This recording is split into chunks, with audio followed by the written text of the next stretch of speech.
Good afternoon, I'm Sean Yao and this is One News Now. The Agriculture Department has formally recommended to President Duterte to declare a state of emergency due to the threat of the African swine fever.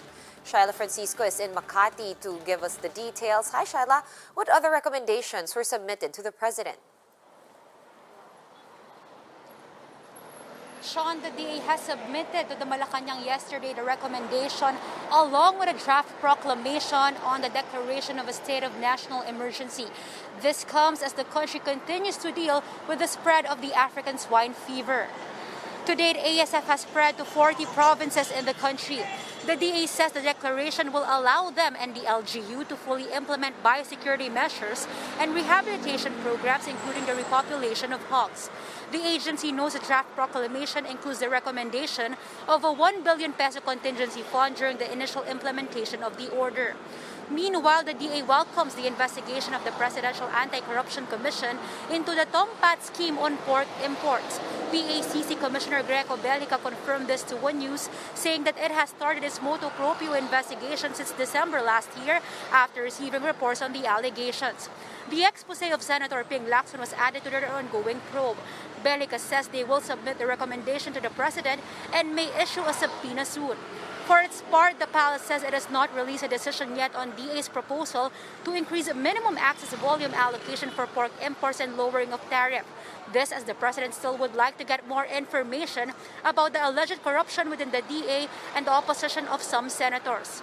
Sean, as for the price ceiling, the DA says they may implement a suggested retail price once the order and price cap lapses on April 8. This may cover not just Metro Manila but nearby provinces such as Region 3 and 4A. Sean? Thank you for that update from Makati. That was News 5's Shyla Francisco. And senators do not see the viability of a recent government policy limiting the entry of inbound passengers to 1,500 per day. Mayan Los Baños is reporting to us live from Mandaluyong for that update. Mayan, how did the hearing go today? Sean, senators grilled the Department of Foreign Affairs and OWA on the basis of the 1,500 limit on inbound passengers. Senators say that some policies of the government are still confusing a year into the pandemic. At today's hearing, Senator Joel Villanueva questioned the need for such cap. He also asked if this shows that the country is lacking in its health protocols. Based on the memo, the limit will be in place from March 20 to April 19. This also covers a temporary ban on the country or entry of foreigners and returning Filipinos who are not overseas workers. OWA Administrator Hans Kakdak said they're just following the memo released by the National Task Force Against COVID-19. He added that the reasons for the cap are purely health-related and are based on data regarding previous arrivals. The administrator, however, said he had reported to the NTF that the number of OFWs in quarantine facilities are reaching the 11,000 mark just like in April and May 2020.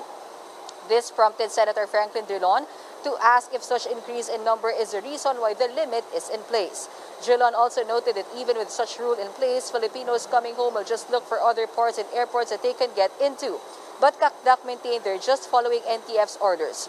Let's listen to OWA Administrator Kakdak and Senator Drilon during the hearing.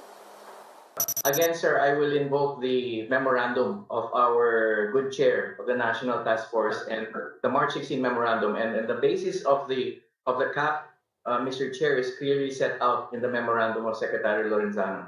And that is the health basis of the imposition. So we will abide. Don't tell me that because this was the decision of the IATF, hindi na po natin pwedeng pagdebatihan, hindi po tama yan.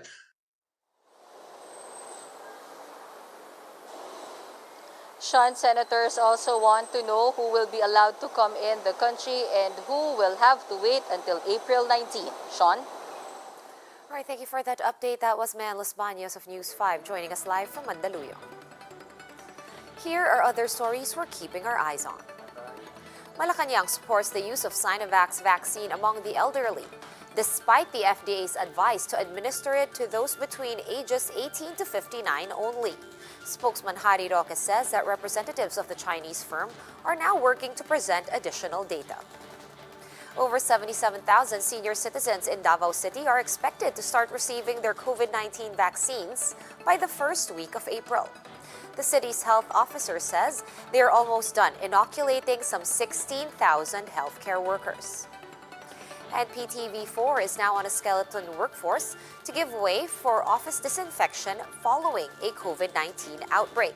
The state-run television network has reported a total of 19 active COVID-19 cases as of March 17. For more updates, visit News 5, The Philippine Star, and Business World online. Visit our website, onenews.ph, for more in-depth analysis. You can also catch One News on the Signal Play app. Register for a free account at www.signalplay.com and stream One News live anytime, anywhere. Mask on, wash hands, and stay safe, Philippines. I'm Sean Yao. We are One News.